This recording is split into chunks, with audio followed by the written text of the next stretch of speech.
A blessed day to you, all my sports to the bone people.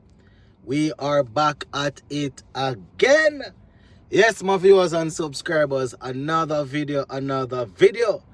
Well, for this one, I'm coming to you guys in the mobile office. Yes, man, moving and talking at the same time, eh?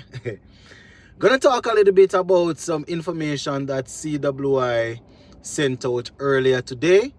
Plus, we also want to take a look at, that test series that we have coming up against Pakistan. Now, I've been watching a lot of red ball cricket recently, and I am just anticipating what our team will bring to the table when they face Pakistan in the next couple of weeks. Right, so we're going to talk a little bit, my people, because, I am watching India versus Australia, and I am also peeping on Pakistan versus South Africa. So, a lot of red ball entertainment is going on, and I'm just trying to get into the groove, trying to get myself ready for our series. It's not going to be easy at all, my people, because I see Pakistan, they are doing their thing against South Africa. It's not going to be easy, but we're going to talk about it. Let's give a listen here until the end, and just let me know what you all think in the comment section, my people. All right, so just go on, reason with me in the comment section as it relates to what your thoughts are. All right, so before I go into this test series that we have coming up against Pakistan, I just want to let you know that, the West Indies women, they will be in action pretty soon. Yes, they are actually set to take on Bangladesh. They are set to host Bangladesh in a white ball series. Yeah, man, from the 19th to the 31st of January. Yeah, man, they are set to do battle against Bangladesh. Now, it's going to be 6 games, 3 T20s and 3 ODIs. I think they're going to have the ODI games first, and then they will go into the T20 games. Now, all games will be played at Warner Park. You understand? So, all those who are able to go out and support, you can go and show support to the ladies as they look to, assert their dominance against Bangladesh. So that's going to be 6 games, my people, 3 ODIs and 3 T20s. So if you are able to, please go out and support the ladies. All right, so that's a bit of information coming out from CWI earlier today about the West Indies women. All right, so moving into some red ball cricket now, my viewers and subscribers. West Indies, we are set to take on Pakistan in 2 test matches, right? We're touring Pakistan. I think I spoke about it even this morning or yesterday. You understand? So we are set to take them on in 2 games, 2 test matches. I went through the squad this morning in the video that I did, and I am talking about it again, my people, because I don't know how many people are actually paying attention to this test series here between Australia and India. We can learn a lot. We see where the captain, Rohit Sharma, he left himself out. Obviously that decision would have to be made him along with the coaches and stuff like that, right? But Rohit Sharma is not taking part in the decisive game. With Australia leading the series, I think it's 2-1. India definitely wants to see if they can win this one to level the series and retain the trophy. I think they actually have the trophy, right? So it's very interesting. It's a very interesting call for them to leave out the captain. But it just goes to show, my people, that it's always team first. It's always team first. You understand? And if you believe that you have players in your squad that can come in and contribute, it doesn't matter who you have. If they're having a poor run of form, if they are batting at the top, dropping down in the middle, dropping down in the lower order, and they're still not scoring runs, you know, you probably want to give somebody else an opportunity. That is what they did in terms of leaving Rohit out. You understand? And I don't know, you know, but a lot of people, I see where a lot of people, they're having an issue with the word drop. Right? Now drop. If he's the one that left himself out, now still drop himself. You understand? People make it sound as if you use the word drop. You know, some players are undroppable and you shouldn't use the word drop. You understand? Even what's his name? I think it was Gautam Gambhir that did an interview and he was saying, listen, Rohit Sharma is fit and he's fine, and he's fine as far as he knows. So obviously it must be because of form, you know. It's not like the man injured or anything. So they must drop the man, drop out of the team, man. But people make it sound as if, you know, if you say somebody get dropped, then boy, they can't come back into the team and all kind of things. No, man. You understand? Not really so it go, man, you know. Anyway, so he's out. You know, that is something that CWI, I mean, our captain, test captain is going through.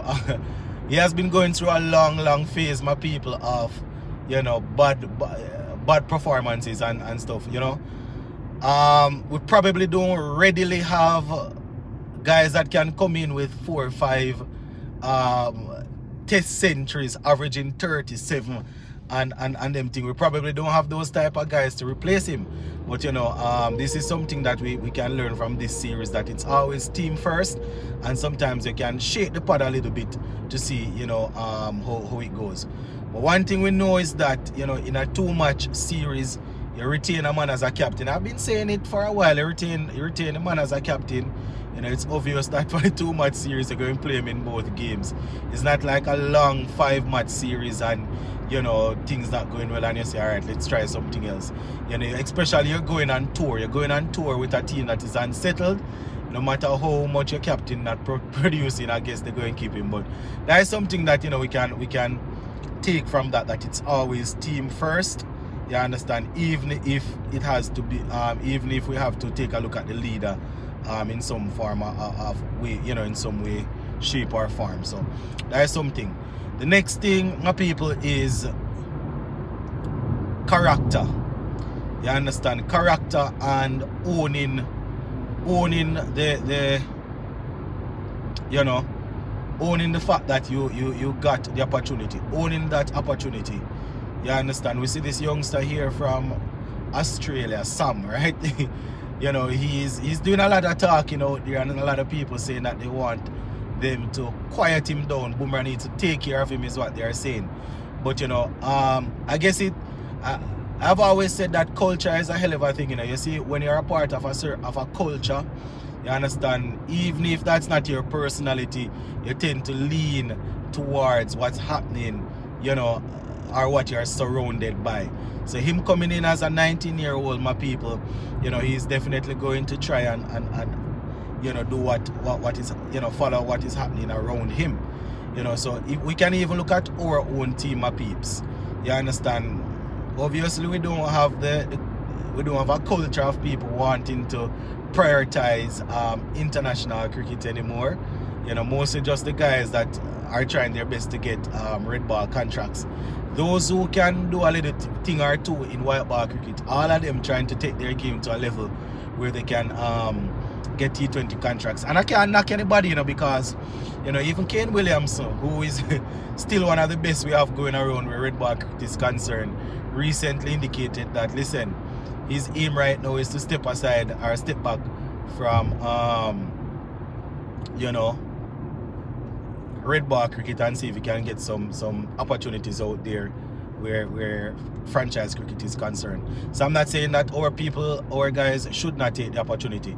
You know, I'm just saying that, you know, whatever culture you're a part of, you know, you tend to adapt that. Coming through in the obviously I wasn't around, but coming through in the 60s, 70s, 80s, you understand, when we had when Test cricket was at its peak and we were the dominant force, everybody wanted to be pace bowlers. You understand? Everybody wanted to be pace bowlers.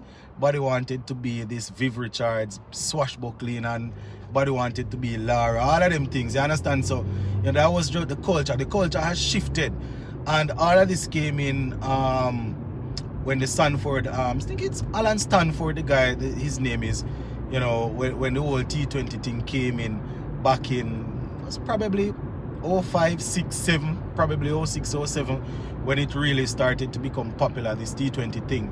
And the fact that we were naturally, that was naturally our game. You understand, being power hitters and stuff, that sort of suited our game. So a lot of the talents coming through in the Caribbean sort of, you know, started to move towards that.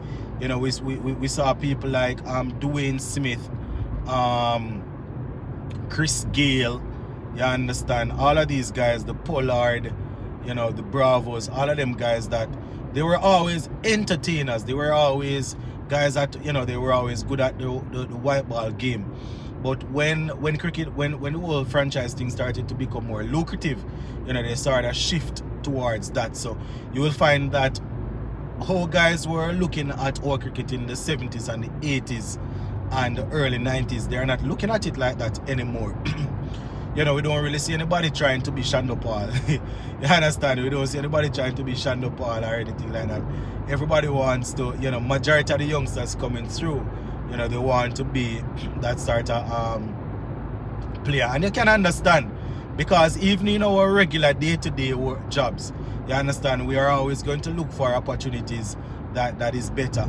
You understand? You want to contribute to whatever, yes, but you're always going to look for better opportunities. You understand? So we can understand guys shifting and looking elsewhere. You know, but I'm just saying this to say that the culture has a lot to do with it. You understand? And what's happening around. No, I'm not saying that the culture hasn't shifted in other countries, you know, because you see where other players are. Players from other countries, they are going out and they're looking to play franchise cricket. But guess what? You know, we're always going to say that they are well compensated and all of that, so they can do whatever. But there's still a pride, there's still a sense of pride and joy, you know, for these guys to play for their countries. You understand? We see a lot of the people, see a lot of these guys, they turn down franchise leagues to make sure that they're available to play for their countries.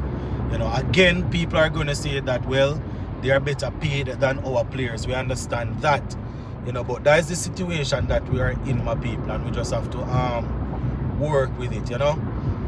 That is why I always say that, you know, CWI probably need to do some more in terms of trying to find more red ball opportunity for the players, you know, because even the ones that would be looking to prioritize red ball cricket, when they play a couple regional championship games and have nothing else to do, they're going to branch off and play white ball cricket. And it's all about muscle memory. You understand? You start play a bag of white ball cricket, when it's time to go back to red ball, you know, it's hard to really zoom in back on what needs to be done. Even one of the youngsters coming through, Matthew Nandu, I don't remember if it was 21 or 2022, in an interview, you know, he was saying that he definitely wants to play the red ball format, but if he's being honest, you understand, you know, he thinks that his game is more suited, not in so many words, but, you know, more suited suited for the white ball, you know, for white ball cricket. And obviously a lot of them coming through, a lot of these guys coming through will be, I don't like to use the word idolize, but they will be trying to pattern guys like Pooran and Hetmyer and Gale and all of these guys in terms of going and making it big. You understand? So they're going to be looking that way. So you can imagine when they are not provided with enough red ball cricket, you can't blame them. They are going to go and look it. They're going to go and try and you know, and try and make a living. I have always said that as much as I love to advocate for red ball cricket, I still understand. I understand that this is a job that they do. A lot of us on here, that, you know, a lot of you guys listening to me, you know, myself included right here now. A lot of us, you know, we just watch cricket as our form of entertainment. It's our passion, yes. We love the game, but we watch it as a form of entertainment. Things don't go wrong, we come off. Things go right, we come out, we go back on. You know, these guys can switch it off and on. They, you know, it's what they do for a living. I understand it's what they do for a living, so they're always gonna, you know, try and find the best way out. You know, so we understand that. So I think before we can ask people to really commit, we need to try and find a way to make sure that we are providing them with alternatives. We're never going to be able to match the money that is out there. You understand? It's even the same thing in football. Yeah, you know, I mean, it's slightly different because the professional footballers, they spend more time playing for their clubs than their country. But you know, even of late, we see where a lot of professional footballers, they you know, when they get called up to play friendlies or to play certain games, you know, they will turn it down. They will turn it down because, you know, according to them, they see, you know, they are too busy in terms of their club season, or they're recovering from injury. And then these same players, you know, they will pop up when it's close to World Cup and, you know, behave as if they are being victimized. You know, that is something that we see happening with our cricket. You know, but because of where the cricket is going, we always have to end up just using some of them. So yeah, just wanted to reason with you all a little bit as I am on my way here, my people. Gonna leave this one right here for now. You understand? Actually on my way here to go and pick up the big man from daycare, so I can go home and go watch some India versus Australia. Yeah, but probably by the time you guys are seeing this video, you know, I will be home and already watching some wonderful test cricket. Big up on yourself, my people. Thank you all for the support. I don't say it very often, but you know, I really appreciate the love. I really appreciate the support. You know, especially for those who have been on this journey with me for a while. You know, I definitely can identify some of the names, you know, that I can't remember them from being here for a while. For all the newcomers, you know, thank you all for the support. Really appreciate it. I'm gonna leave it right here. So for now, my peeps, big up on yourself, stay safe, and we'll touch base again soon. Bless up.